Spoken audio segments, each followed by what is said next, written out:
Hei, Neraga Kareba, jari manismu mengambil piring.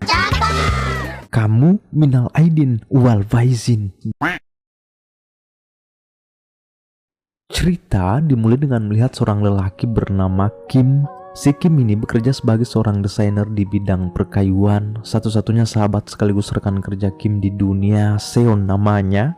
Bukannya tidak ada yang mau bersahabat dengan Kim, namun memang dirinya sendiri memilih untuk sendiri akibat ada kelainan yang begitu ajaib dan sulit diterima oleh akal sehat pada diri Kim. Di setiap hari Kim menemui dirinya dengan wajah yang berbeda-beda, kadang jadi pria, wanita, anak-anak, manula, bahkan bule. Di setiap hari Kim bangun dari tidurnya pasti tampangnya akan berubah. Penyakit langka ini menimpa Kim sejak ia berusia 18 tahun. Tapi baiknya hanya covernya aja yang berubah. Jiwa, roh, akal, dan pikirannya tetap sama. Sebenarnya kondisi ini membuat Kim sulit untuk menerima, namun perlahan akhirnya bisa berdamai dengan keadaan dan menjalani hidupnya sebagai seorang perancang perabot setia ditemani partnernya Seon, di mana hanya Seon inilah yang dapat mengenali asli Kim. Meski berubah sedemikian rupa jenis, Kim sebagai perancang, si Seon lah yang mengurusi bagian penjualan, dan inilah satu-satunya alasan besar kenapa Kim tidak ingin berbaur dengan orang-orang di luar sana akibat penyakit aneh yang dialaminya, entah ini turunan atau sebuah kutukan. 모습이 변한다. 날마다 아침이면 모른다. Di suatu hari, Kim datang ke salah satu toko perabot mencari inspirasi sekaligus mencari bahan dan peralatan lainnya. Seraya Kim keliling-keliling mencari, tak lama telinganya tiba-tiba dipusatkan oleh suara seorang gadis. Betul-betul Kim amat penasaran dengan sumber suara itu. Setelah sesaat ia cari-cari, ternyata memang benar pemilik suara merdu itu sangat karismatik orangnya, sampai-sampai tatapan Kim tak dipalingkan apapun kecuali terus menatap ke arahnya. 무슨 일 하시는지 맞춰봐도 돼요? 의사하시면 돼요. Ternyata gadis cantik itu bekerja sebagai karyawan di sini, Iso namanya. Kim sangat yakin jika ia pasti karyawan baru sebab baru kali ini ia melihat wajahnya, padahal tempat ini sering Kim kunjungi. Dari sana Iso terlihat begitu elok dan ramah melayani para konsumen, senyumnya yang begitu ikhlas idaman para lelaki. Kim sendiri sepertinya mulai terperangkap pada pandangan pertama ini. Sejak pertemuan itu, kini hampir setiap hari Kim datang ke toko perabot dengan wajah yang berbeda-beda hanya karena untuk komunikasi dan bisa lebih dekat dengan Iso. Iso ya sama sekali tidak sadar jika orang yang berbeda-beda rupa ini adalah sosok yang sama, cuman covernya aja yang beda. Seiring berlalunya waktu, Kim ini mulai bingung bagaimana caranya agar bisa mengungkapkan perasaannya yang semakin membesar. 고백을 그러나 내일은 딴 사람이 된다고? Amat sulit berada di posisi Kim ini sebab ia tidak bisa mengontrol wajahnya akan seperti apa setelah ia bangun dari tidurnya. Yang jelas, untuk saat ini Kim sangat berharap bisa jadi pria tinggi dan tampan untuk mulai mendekati Iso itu. Sampai di suatu waktu Kim menemui dirinya bangun dengan rupa yang gagah. Bahagia sekali Kim lalu cepat-cepat datang ke toko perabot mencari Iso. Tak ada sedikit pun keraguan, Kim pun mulai jalan mendekati Iso. 드릴까요? 잠깐만요. Dengan segala alibi-alibi recehnya, Kim mulai mengajak Iso jalan, tapi karena kondisinya kurang pas, Isonya masih kerja ya, di malam hari barulah bisa terlaksana. Iso mau-mau aja dengan ajakan Kim. Mungkin ia dapat melihat jika pria yang bersamanya sekarang dipenuhi dengan ketulusan, meski Kim tetap akan terlihat amat canggung dan deg-degan bisa jalan bareng dengan gadis yang telah memikat hatinya. Lalu saya kira malam ini Kim mau mengajak Iso makan di restoran atau sejenisnya. Ternyata tidak. Kim terlihat membawa Iso ke salah satu gudang. 엄청 좋아하세요. 멋있잖아요. Kencan sederhana namun Iso terlihat sangat senang diajak ke gudang ini. Seraya saling kenal satu sama lain, Kim juga mulai memberitahu Iso jika di tempat inilah ia bekerja sebagai seorang desainer. Dan karena profesi mereka nyambung, keakraban semakin terbangun juga tentunya. Nah, setelah beberapa saat, Kim kini mengajak Iso makan bersama di malam yang cukup bersahabat ini.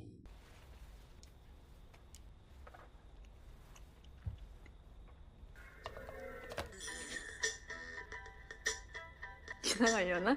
Sejak di tamasya pertama ini, Iso terlihat sangat nyaman dengan perkenalannya terhadap Kim. Iso merasa terjaga dan tidak menemukan satupun kesan menakutkan dari sosok Kim. Bahkan setelah di rumah masing-masing, mereka kebanyakan senyum-senyum sendiri serta mulai chattingan. Kebetulan sekali Kim baru ingat jika dirinya tidak tidur, maka rupanya tidak akan berubah. Begadanglah si Kim. Meski sudah menguap-nguap, ia rela kerja tembus pagi sebab besok ia janjian lagi dengan Iso. Di esok paginya ketemulah mereka dan benar saja rupa Kim tidak berubah. Memang pada awalnya kepala Kim terasa amat berat, namun ketika melihat Iso ia langsung merasa segar kembali. Jangan bilang alay ya Ner, sebab cinta memang itu luar biasa energinya. Kalian pasti juga pernah terlibat di dalamnya seperti si Mimin ini sebelum akhirnya mati rasa untuk sementara waktu. Di pertemuan kali ini yang ada pada Iso hanyalah senyum dan tawa, tak terkecuali dengan Kim sendiri. Dua hati satu cinta berpadu di malam syahdu. Ku ingin selalu berdua Bersamamu hai kasihku. Setelah sama-sama menikmati musik syahdu barusan, Kim kembali mengajak Iso ke gudang. Tak lama setelah makan dan saling senda gurau, tiba-tiba seseorang datang. 뭐니 미 해피 세임 어? 먹을 줄 알았지? 맛있네.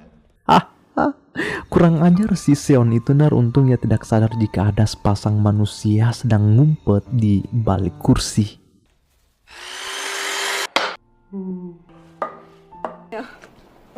Kini tepat 2 hari Kim belum tidur-tidur, pasalnya ia kencan lagi dengan Iso. Hari ini mereka keliling ke sudut-sudut kota.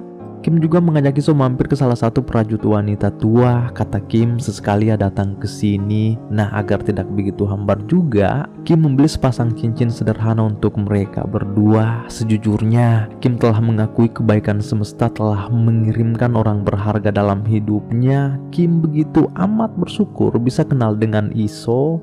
Dan karena sudah makin larut juga Nar, Kim kini mengantar Iso pulang. Pada saat di depan gerbang ketika Kim hendak pamit, langkahnya tiba-tiba terhenti. Tahu-tahunya ada satu keinginan yang harus ia lampiaskan malam ini. Tanpa minta izin, Kim datang kembali menghampiri Iso. Kim perlahan mendekap. Sama sekali tak ada sikap penolakan dari Iso hingga bibir itu mulai mendarat di kening. Ini merupakan pesan konkret untuk kalian Ner, becek bacok, jika dua insan ini telah jatuh hati. Pula timbul pertanyaan besar, bagaimana jika nanti Iso mengetahui si Kim itu dapat berubah rupa? Tidak mungkin Kim begadang terus kan? Menurut penelitian, seseorang dapat hidup tanpa tidur sekitar 264 jam saja, alias 11 hari berturut-turut. Lebih dari itu langsung innalillah. Seperti halnya si Kim ini di kemudian hari ketika ia hendak ketemu dengan Iso lagi di kereta, yang malah ketiduran karena sudah ngantuk parah. Sebangunnya Kim, ia langsung menemui dirinya botak setengah, padahal apa Ner, pagi ini sudah janjian dengan Iso. Iso sedari tadi nunggu di sana. Kim mustahil juga memperkenalkan dirinya yang seperti ini. Ia hanya datang memantau sebagai orang asing. 이제 돌아올 수 없는 이수가 기다리는 건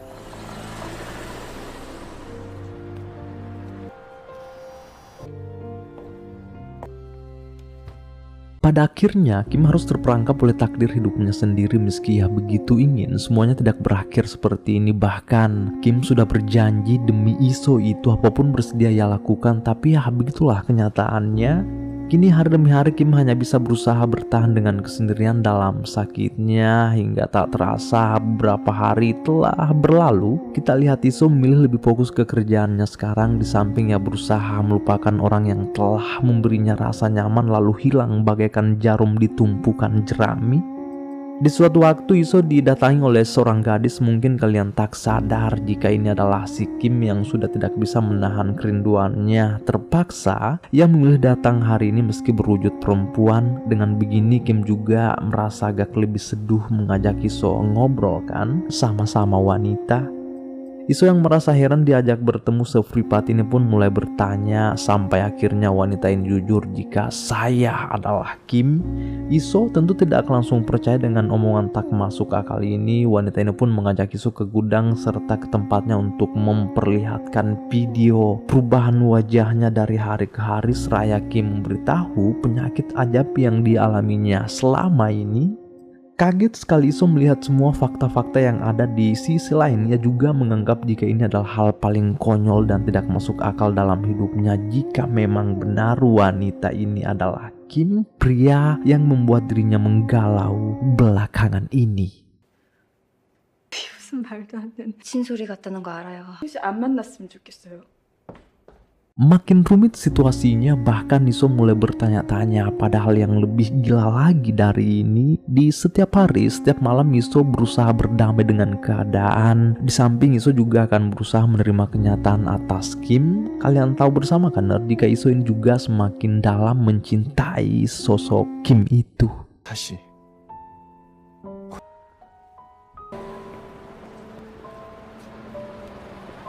Iso yang terus dihantui rasa penasaran dan rasa rindu, malam ini yang memutuskan datang ke tempat Kim. Iso dijamu oleh seorang wanita di sana, di mana itu tak lain dan tak bukan adalah Kim sendiri.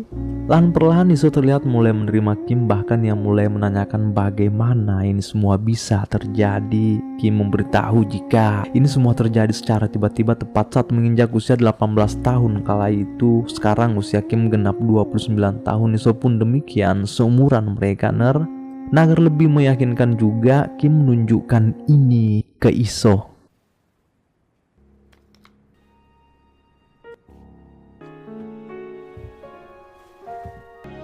진씨?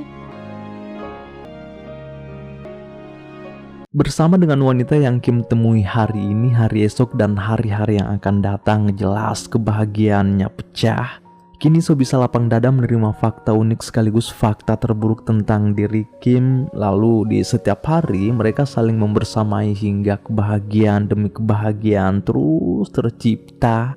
Tak dipungkiri jika Iso melihat Kim dengan wajah berbeda di setiap harinya, pasti ada rasa perasaan asing juga baginya. Itu sangat wajar memang, takutnya nanti hanya orang lain yang menyamar kan. Kadangkala Kim menjadi bocah dengan segala bentuk rupa yang berbeda di setiap harinya, justru menjadikan Iso ini sebagai seorang wanita yang paling mendapatkan banyak cinta di dunia. Setiap hari ia tersenyum dengan raga yang berbeda-beda namun dengan sosok yang sama. Bahkan saat ini Kim juga mulai memperkenalkan Iso ke sahabatnya Seon.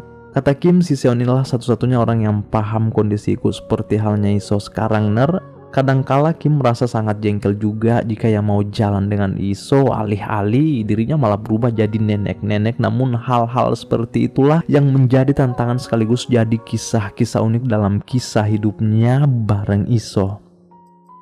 Sampai akhirnya telah terjadi romantisasi sesungguhnya, di mana kebetulan rupa Kim berubah jadi pria sangat tampan. Tidak mungkin Iso mau ditanami jagung jika Kim pas jadi kakek-kakek kan 뭐야? 야, 왜 이렇게 많아? 오빠! 찾아보라고. 어디야? 하지 말고 어디... Sejauh ini sudah begitu banyak kisah yang tercipta di antara mereka, entah itu senyum atau air mata. Sampai di suatu malam Kim mengajak Iso keluar. Ada hal penting yang ingin Kim sampaikan. Apakah itu? Alih-alih Kim sudah mau mengajak Iso ke jenjang pernikahan, sangat serius Kim menyampaikan itu namun apa kata Iso? Pernikahan itu harus mempertimbangkan banyak hal, tidak langsung gas begitu saja. Itu ada benarnya juga ya kan, apalagi dengan kondisi Kim yang seperti itu. Bagaimana cara Iso memperkenalkan Kim ke keluarganya, bagaimana Iso memperkenalkan Kim ke sahabat-sahabatnya, semua betul-betul butuh waktu dengan perubahan Kim itu, dimana itulah semua yang menjadi pertimbangan besar Iso saat ini. Bukannya yang menolak menikah dengan Kim, namun Iso belum siap aja. Tapi bagaimanapun Kim menginginkan pernikahan itu secepatnya. Ya sudah siap tinggal bersama Iso sekarang selamanya pula, tanpa Kim sadari jika ambisinya itu sangat egois, tidak memikirkan bagaimana mental Iso untuk kesiapannya. 같이 있고 싶다고. 무슨 확신을 갖고 결혼? 신경 쓰지 마. Dari sinilah awal mula peran psikologis dari keduanya mulai terjadi, di mana Kim mulai membenci dirinya sendiri. Terlebih pada Iso, pikirannya mulai kacau menyikapi kenyataan Kim yang jelas-jelas orang yang sudah sangat ia cinta. Bahkan atas semua ini Iso mulai terkena penyakit kecemasan sampai yang mulai berurusan dengan psikiater. 보겠다고 절 보고 웃고 있어요. 그냥 사람이 되는 것 같아요, 선생님. 좀 그래요. 약을 좀 많이 드신 것 같아요. Bahkan situasi ini membuat Iso berujung ke rumah sakit saking stresnya. Betul kata dokter Masaru Emoto, jika 90% penyakit berasal dari pikiran, 10%-nya dari makanan. Jadi jangan banyak mikir ya Ner, kita hanya cukup berusaha semaksimal mungkin, selebihnya ya serahkan pada yang di atas. 선생님 곧 오실 거예요. 잠을 못 주무신다고 환자분 가방에서 나왔어요. Kini beberapa hari telah berlalu, kondisi Iso mulai membaik. Lalu Kim yang merasa hubungan ini hanya membawa penyakit dan menyeretnya pada sebuah mimpi yang tak akan pernah bisa ia gapai. Di suatu malam ia kembali mengajak Iso jalan. Tepat di saat salju turun menghujani, Kim harusnya mengambil keputusan besar, yaitu mengakhiri hubungannya dengan Iso sebelum kondisi Iso jadi semakin parah karena tekanan batin. 갑자기 왜 그래? 헤어지자. 그만 먹고. Kebahagiaan itu seketika gugur di antara butiran-butiran salju. Iso juga tidak bisa memaksakan kehendak Kim, terlebih ia harus fokus ke kesehatan mental dan karirnya. Meski di saat-saat sekarang yang selalu hadir pada Iso hanyalah air mata, rasa sakit, dan kerinduan. 언니, 우리 Pedih sekali hatinya Iso. Lalu bagaimana dengan Kim di sana? Ya pasti sudah hancur berkeping-keping, teriris sembilu. Kini beberapa bulan telah berlalu. Untuk pemulihan rasanya Iso memulai hidup yang lebih sehat. Ia mulai olahraga, mulai baca buku. Iso terus melanjutkan hidup meski kadang bertanya pada diri sendiri, apa yang telah kulakukan kemarin dan bagaimana yang akan datang. Kadangkala Iso melihat foto-foto kenangannya dengan Kim, air matanya jatuh berguguran hingga hari demi hari kian berlalu. Iso menyadari jika memang pahit berada di sisi Kim, namun lebih pahit lagi jika tidak dengannya. Nah, tepat hari ini Iso memutuskan ke tempat Kim, namun ia malah menemui Seon di sana. Alih-alih Kim telah membuang diri ke Eropa, ia pergi melanjutkan hidup di sana. Iso mengetahui kepergian Kim itu jelas makin dihantam rasa sakit. Daripada Iso hancur lebur di Korea karena rindu, ia pun membulatkan tekadnya pergi menyusul Kim di Republik Ceko, Eropa Tengah. Hingga tak terasa kita telah berada di penghujung kisah.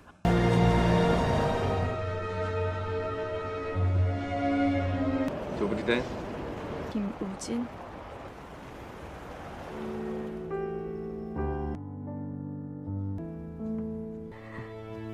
우진아.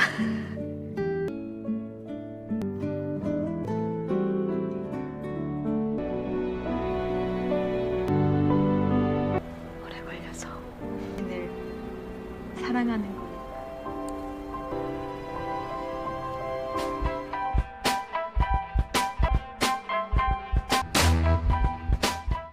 Kini telah usai.